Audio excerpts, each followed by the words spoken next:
Liquor scam clean cheat పై BJP chief Ramachandra Rao స్పందించారు. తప్పు చేయకపోతే కేజ్రీవాల్ లిక్కర్ పాలసీ ఎందుకు మార్చాల్సి వచ్చిందన్నారు. ఈ కేసుపై సీబీఐ హైయర్ కోర్టుకు వెళ్లొచ్చన్నారు. ఈ కేసులో బీజేపీకి సంబంధం లేదన్న రామచంద్రరావు ఢిల్లీలో ఎక్సైజ్ పాలసీపై కంప్లైంట్ చేసింది కాంగ్రెస్ పార్టీ అన్నారు.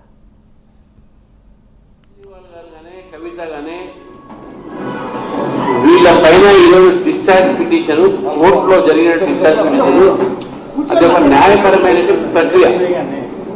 అది న్యాయపరమైన ప్రక్రియ. ఈ న్యాయపరమైన ప్రక్రియలో సిబిఐకు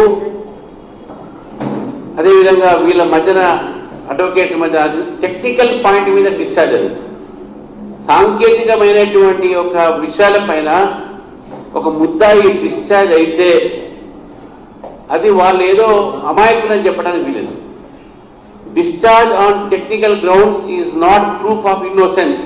దీని మీద సిబిఐ వాళ్ళ నిర్ణయం తీసుకుంటారు. బహుశా అప్పీల్ పోతే పోవచ్చు వాళ్ళు.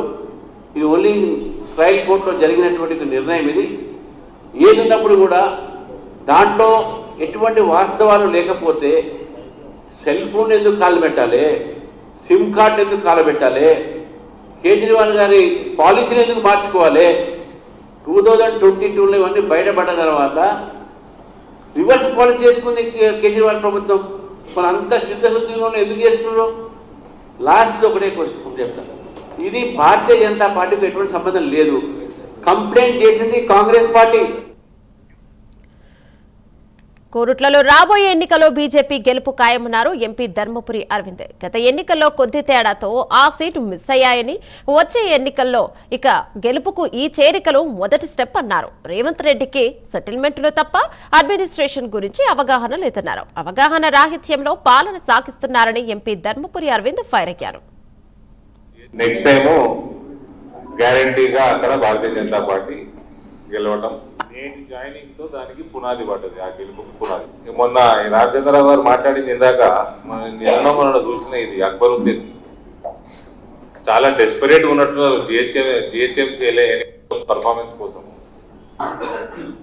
యోగి తోటి పోలుస్తున్నాడు.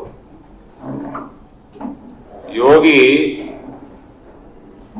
భారతీయ జనతా పార్టీ ఆఫీసులు అవతలతో నాకిస్తాడు. రేవంత్ రెడ్డి పోయి లెక్క పోయి నాకాడు. రేవంత్ రెడ్డి కూడా అన్నను బంద్ చేయాలి. ఆయనకి రేవంత్ ఉద్దీన్ హిందువులలో ఒక నల్లమచ్చ, రెడ్డి సమాజంలో చెడగొట్టిండు. రెడ్డి సమాజంలో చెడగొట్టిండు, హిందువులలో కూడా చెడగొట్టిండు ముఖ్యమంత్రి. ఈ అక్బరుద్దీన్ హిందూర్ గడ్డ మీద వచ్చి మొన్న జరిగిన ఎన్నికలలో రెడ్డి అయినా రావైనా అని కులాల పేర్లు తీసుకొని, రెడ్డి పేరు తీసుకొని, కులం పేరు తీసుకొని వీళ్ళందరూ కూడా విషపు పాపులు అని అన్నాక కూడా ఈ మునగాడు 4 అడుగుల మునగాడు కనీసం రియాక్ట్ కూడా కాలే. ఒక బ్యాక్ ఆఫీసు, 4 అడ్వకేట్లు, ల్యాండ్ల మీద దృష్టి, ప్రైవేట్ ల్యాండ్ల మీద, పెద్ద బిల్డర్ల మీద దృష్టి, ఆ లిటిగేషన్లు క్రియేట్ చేయటము, కోర్టుకు పోయి బెదిరియటము, వాళ్ళు ఏదో రోజు సెటిల్మెంట్ చేసుకోవడం. ఇది తప్ప రేవంత్కి అడ్మినిస్ట్రేషన్ మీద నయా పైసా అవగాహన